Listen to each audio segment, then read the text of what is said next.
Kung isa ka sa mga nagtatrabaho sa ibang bansa or OFW, para sa'yo ang bidyong ito. Meron lang akong ikikwento tungkol sa isang kaibigan kong naging OFW, ngunit nung pag-uwi niya dito sa Pilipinas, masaklap ang kanyang inabot. So, bago ko simulan ng kwento, nag-start kami, nagkakilala kami sa Facebook. Kumbaga, humingi siya sa akin ng prayer nung nasa Saudi Arabia siya as OFW. Ay kinaibigan niya ako dahil nakita niya yung isang post ko na patungkol kay Lord. So, minessage niya ako, in-add friend niya ako, in-accept ko naman. Nagsimula na yun ng mga conversation namin palagi kapag off siya sa work niya.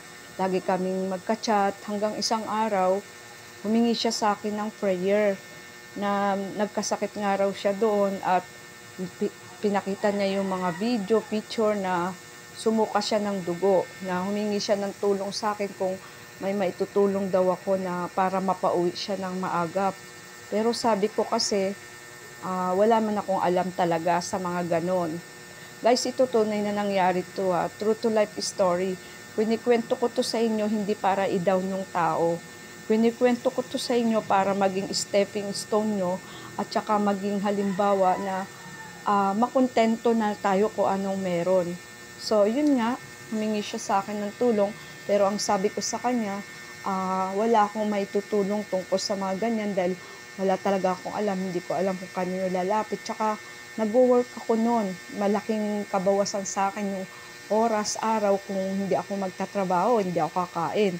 Alam niyo naman, solo parent ako, kung no work, no pay, alam niyo naman yung buhay na ganun. So, kaya, sabi ko sa kanya, may tutulong ko lang sa kanya is prayer. Ipagpipray ko siya, tapos tinanong ko siya kung naniniwala ba siya, nananampalataya siya. Sabi niya, oo naman. So, pinagpray ko siya. To make story short, gumaling yun. Gumaling. Nawala yung pag-ububo niya at yung pagsuka niya ng dugo, naging okay siya uli doon. Tapos hanggang sa pinagtapat niya sa akin na may mga problema pala siya sa kasamahan niya, hindi sila magkasundo dahil sa maraming mga bagay na kapwa naman Pilipino nasa ibang bansa. Dapat kayo mga kapwa Pilipino, kayong magkakasama, mga OFW dyan ha, saan man sulok kayo ng mundo naroon, kayo ay mga kapwa Pilipino, dugong Pinoy. Huwag kayo mismong mag-aawayan o magpapataasan ng pride or magpapasikatan dyan. Bagkus magkaisa kayo, magmahalan. Kasi kayo yung magkalahi, no? Kahit pasabihin yung okay kayo sa boss nyo dyan, Saudi Arabia, kung saan man.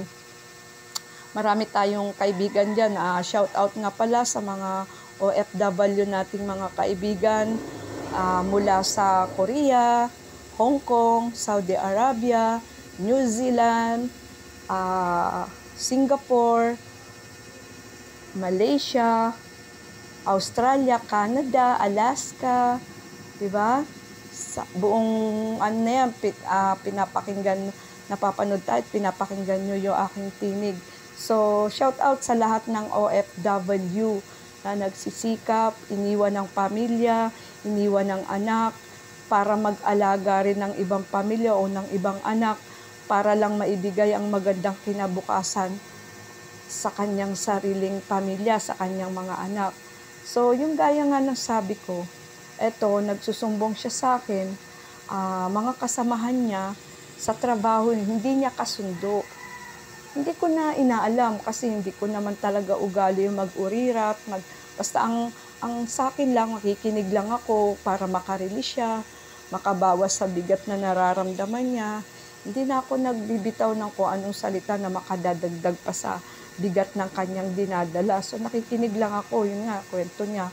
Hanggang sa dumating yung taon na umuwi na siya ng Pilipinas. Alam nyo ba guys, tong OFW na to, sa Facebook lang kami nagkita, nag-meet, ay pag uwi niya ng Pilipinas, sinanap niya talaga ako.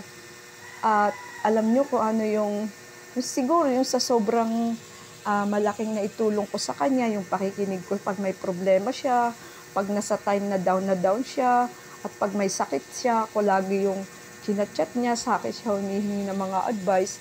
Sobrang tinanaw niya yun ng utang na loob. Kaya nung pag-uwi niya dito sa Pilipinas, alam niyo guys, tinreat niya ako sa Grand Canal sa Taguig.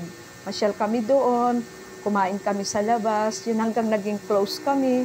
Lagi na kaming nagkikita. Tapos yung anak niya na bunso ay inaanak ko na, kinuha pa niya akong ninang. So, pagkatapos niyang magbakasyon dito sa Pilipinas, bumalik siya sa uli ng Saudi Arabia. Nag-OFW siya uli. So, yun, hanggang sa ganun, pagdating doon, yan, hanggang nagbibida na siya sa akin, pinagmamalaki niya na, nakaka-invest na siya, nakabili na siya ng house and lot. Tapos, medyo doon ako nagtampo kasi sabi ko, bumili ka pala ng house and lot, hindi na lang sa akin. Alam mo namang agent ako, halos project ko lahat, hawak ko lahat ng project sa buong Pilipinas, ba't hindi pa sa akin? Aso sabi naman niya ay, hindi ko na matandaan ko anong dinahilan niya. Basta nakakuha nga siya, tapos pinakita niya yun. Hanggang hindi ko alam na meron na pala siyang, bukod sa pagiging OFW niya, meron na pala siyang extra income pa na pinagkakaabalahan. At ito nga yung nagre-recruit siya, kumukuha siya ng mga kababayan niya, dinadala niya sa ibang bansa.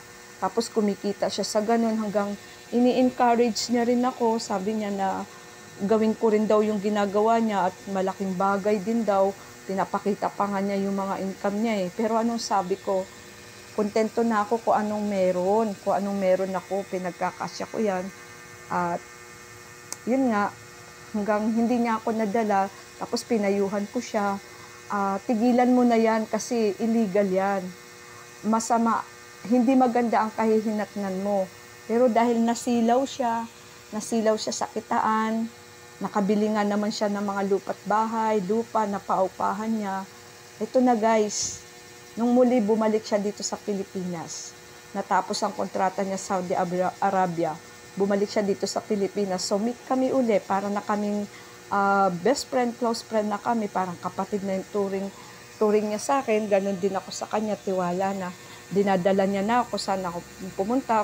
Actually, pinapakita pa nga niya, dinala pa rin niya ako sa mga agency na kung saan siya belong. Tapos pinapaliwanag niya. Hindi talaga ako nagkaroon ng interest, guys. Kasi ayaw ko, ako nga mismo sa sarili ko, naging solo parents ako 8 ang anak ko. Ang daming opportunity na nag-alok sa akin na mag-abroad. Pero hindi ko tinanggap. Nag-audition nga ako, papuntang Japan nung kabataan ko. Pero umatras din ako. Hindi ko talaga pinangarap. Hindi ko ginusto na magtrabaho sa ibang bansa. Alam niyo kung bakit? Kasi 8 ang anak ko. Sa napakaraming istorya na maraming kwento ng buhay na naririnig ko, na napapanood ko na OFW ang ina, magkasakit yung anak hanggang sa namatay. Uuwi lang pag namatay na talaga. Yun ang ayaw ko.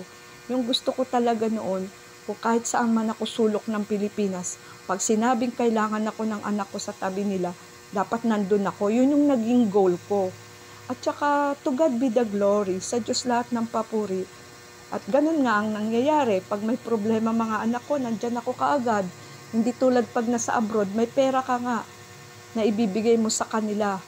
Pero yung tunay na presensya, yung pagmamahal na kailangan, hindi mo maibigay. Hindi kayang tapatan ng pera yon, guys. So yun, balik tayo umuwi na siya ng Pilipinas uli. Tapos hindi ko alam, nagpatuloy pala siya sa ganong gawain. Yung paglalabas ng mga kababayan natin papunta sa ibang bansa hanggang sa isang araw. Pinabayaan ko na hanggang isang araw. Tagaytay pa ako nun. Tumawag siya sa akin. Humihingi siya ng tulong. Sabi ko, ano may tutulong ko sa'yo? Sabi niya, nasaan ka ba? Nagkataon nun, di ba, nag-pandemic. Matatapos na yung siguro 2021 lang. 2021 lang nangyari or 2022 lang ito. tumawag siya sa akin, sabi niya tulungan ko raw siya. Nasaan ba raw ako? Sabi ko, nandito ako sa Laguna. Nasa bahay ng kaibigan ko at nakikitira lang ako. Eh, sabi niya, kung gusto daw niyang tumira muna sa akin, itago ko raw siya. So, doon sa nasalitang itago, alam ko na. Alam ko na yung resulta, hinahanap na siya ng batas.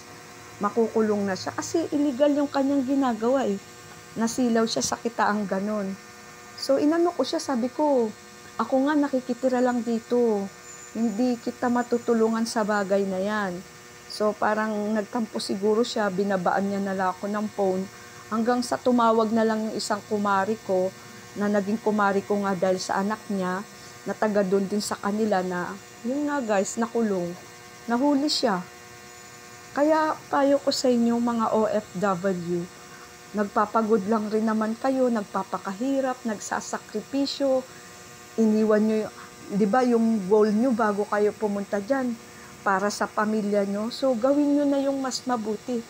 Huwag kayong magpapasilaw sa malaking halaga na ang kapalit naman ay kapahamakan. Katulad ng kumari kong ito. Kumari, best friend, taga Binyan, Laguna to. Totoo to guys, yung kwento ko sa inyo. Kaya kayo mga OFW, dapat kayong magsikap. Huwag nyo nang susobrahan yung goal nyo na kaya kayo nandyan, iniwan nyo yung pamilya nyo para mabigyan sila ng magandang kinabukasan. Doon na kayo mag-focus. Huwag kayo magpapasilaw sa iba-iba pang extra income. Hanggat maaari nga, hindi ko rin tabi naman sa mga networking business, lalo na na-scam. Mas magandang i-invest nyo yung pera nyo, property or sa pamilya nyo. Kasi hindi tayo pabata guys. Tsaka yung mga anak natin, hindi yan mananatiling bata. Lalaki yan at makikita nila yung ginagawa mo para sa kanila. At darating yung time na gagantihan kayo nila sa ginagawa nyo. Kaya focus more on your family. No? Kaya sa mga kababayan natin, OFW, sa sulok man ng mundo, God bless you sa inyong lahat at salamat sa pakikinig. Kung nakaabot ka sa bahaging ito ng video ko, paki-like naman. At kung bago ka pa lang, napadaan ka lang sa channel ko, huwag mo nang kalimutang mag-subscribe. At pindutin mo na rin yung notification bell, piliin ang all, para updated ka na sa mga susunod kong mga videos. So, yun lang guys for today's video. Have a nice day. God bless everyone. At gaya ng paulit-ulit kong sinasabi, simula ng araw ng may ngiti sa labi. Bye for now.